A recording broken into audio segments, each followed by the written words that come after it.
Let's try this for take number 5 here. You guys haven't seen the first 5 takes, but apparently it's too hard for me to say. When I started my Pokemon business last year, my primary focus was getting my website up and running so that I could sell sealed Japanese boxes like you see behind me. Once I started getting a little bit of a regular cash flow from selling those boxes, I started to look for collections of English sealed products. I live in the La Crosse, Wisconsin area, and there's just not a lot of population like other major cities. So finding product constantly to put on my site locally is not an easy thing to do. So a few months into starting my business, I decided I wanted to get another revenue stream going. So I started selling on TCG Player with a lot of bulk Pokemon cards that I was getting in collections. As many of you know, there's a lot of value that you can sift out of bulk Pokemon, and TCG Player is a really good place to move those types of cards. Now, I've also been an eBay seller for a really long time. Let's just say it's been over a decade. So I converted my store, my personal page, over to a store page so that I could also start selling there. That was a much more recent change, however. When I first started selling Pokemon singles, I was only selling them on TCG Player. And after quite a few months of making very regular sales, I started to notice that it was slowing down. So I decided, why don't I start putting some cards on eBay? There's another YouTuber, Gem TCG, who has an eBay store. He firmly believes in eBay as a great platform and better than TCG Player from my understanding. And I just decided I'll give it a shot. What I did was I took every single card off of my TCG store that was priced between $1 and $20. And I just put them all on eBay. And the rate in which they started selling on eBay versus TCG Player was unexpected, completely unexpected. It was very quick. Cards were literally selling as I was listing them. And keep in mind, I have my prices about the same. And my theory is any of those cards that are $1 and higher, those are generally cards that are being purchased by collectors who are collecting them for the artwork. And they want to be able to see the card they're buying. They don't want to get just a random card that someone on the internet says is near mint and might not be centered, might not actually be near mint, whatever it is, they want to see what they're getting before they buy it. Another thing I did was I put essentially a permanent discount code on. So if you buy 3 or more cards on my site that are priced $20 and below, you get an extra 10% discount. So I think that's been really incentivizing people to buy multiple cards, because for a vast majority of the orders that have come in, they've been multiple card orders in that $1 to $10 range mostly, but $1 to $20. To put the difference in sales into perspective, on my TCG store, I was getting to the point where I was really only selling about 2 to 5 cards a week, and I literally took the exact same cards that I had on TCG Player, started listing them on eBay, and last weekend on one day I had 19 orders. The other weekend day I had 10 orders. So I was shipping out cards like crazy. Again, they were the same cards that I had on my TCG store for the most part. So Gem TCG, I think you're onto something here. I'm making a focused effort to get as many cards onto eBay as I can going forward. And I'm gonna just stick to the cards that are under $1 on the TCG store going forward. The other big benefit that I knew I would like going into it was on eBay, you've got the standard envelope. So it's much easier to ship out those cheap cards in a very affordable way with tracking included. On TCG Player, you can't do that unless you use third-party services that add a little barcode to your envelope for tracking. And it usually costs somewhere around 15 to 20 cents per card on top of your postage to have that done, where the eBay standard envelope has that built in already. Because of how quickly cards were starting to sell for me on eBay, I decided I needed a faster way to get these cards listed, because taking a photo of the front and back of every single card with my cell phone was a slow and very tedious process. So I went out and I bought a Ricoh 8170 scanner. From all my research, that seems to be the go-to scanner for all the biggest sellers.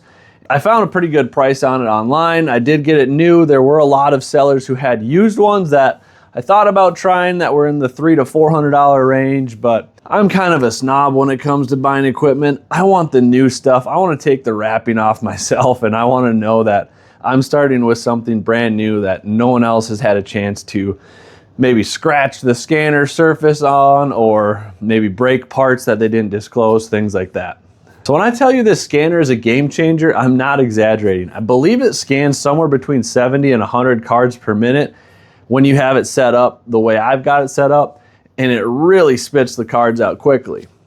In my previous video where I showed the unboxing, I mentioned how I would come back and post another video showing how it functions. The next step I want to do is show you the modifications you need to make before scanning any cards so that you don't damage them with roller marks. Actually, another thing I want to show you first is highly recommend these 3D printed accessories from Laskus Innovations.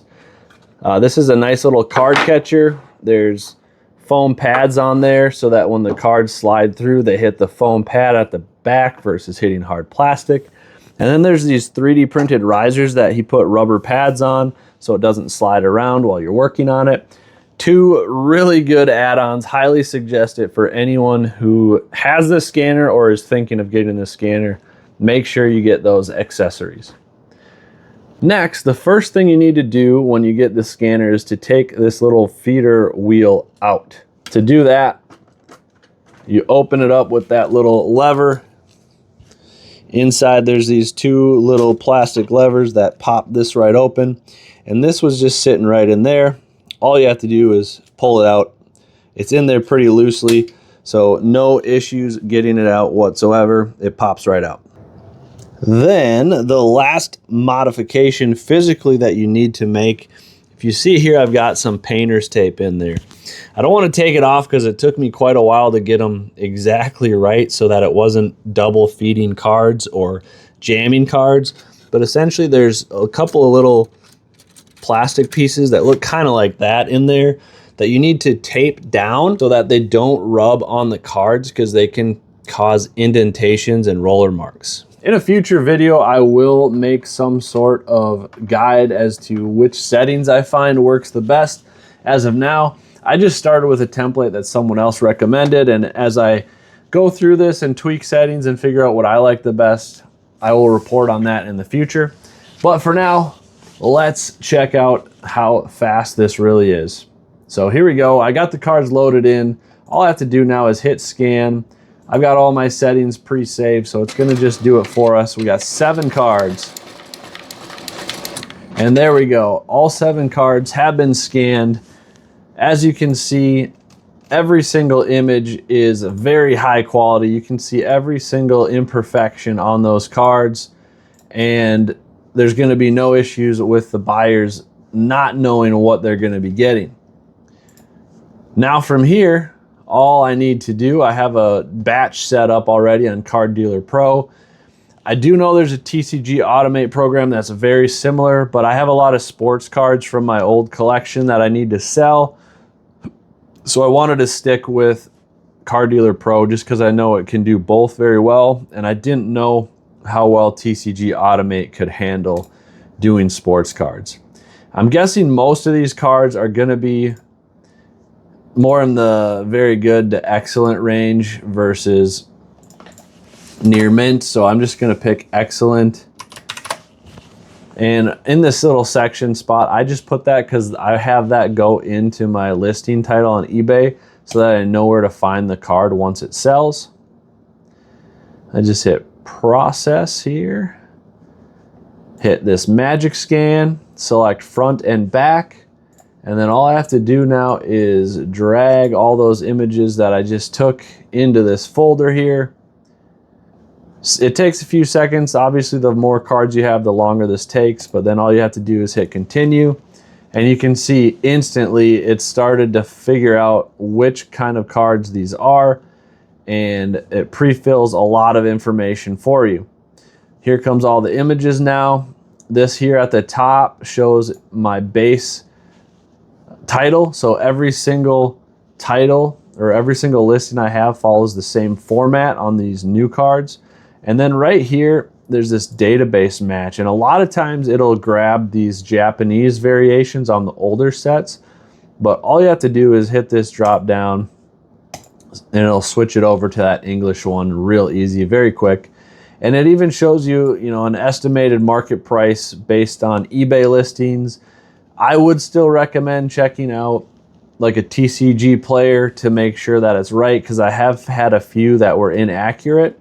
But basically what I like to have on my title formatting is the name of the Pokemon, the card number, the set that the card is in. This is supposed to be at the end. I don't know why it's there. I got to fix my template. But next would normally say Pokemon, and then 1G would be at the very end. That's just for me, so I know where to find the card at the end. So as you can see, literally took seconds to scan each card, took seconds to get them into like a draft state, and it'll only take me a couple minutes to get all 7 of these listings updated and onto each. So as you can see, the scanner is a game changer.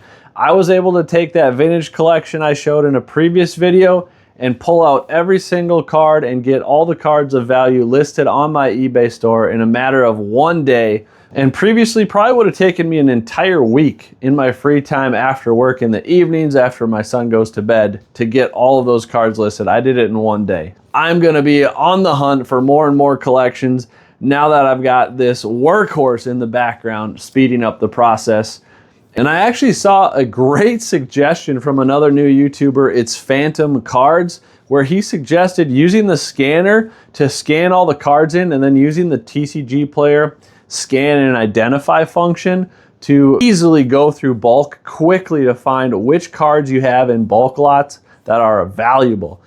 Previously, I would have to just start to learn and memorize which cards I was looking for in each set and do it all manually. Now that I have a scanner that scans so quickly, I can just put hundreds of cards through that thing, load up to 3,000 at a time onto TCG, and let them do all the work for me.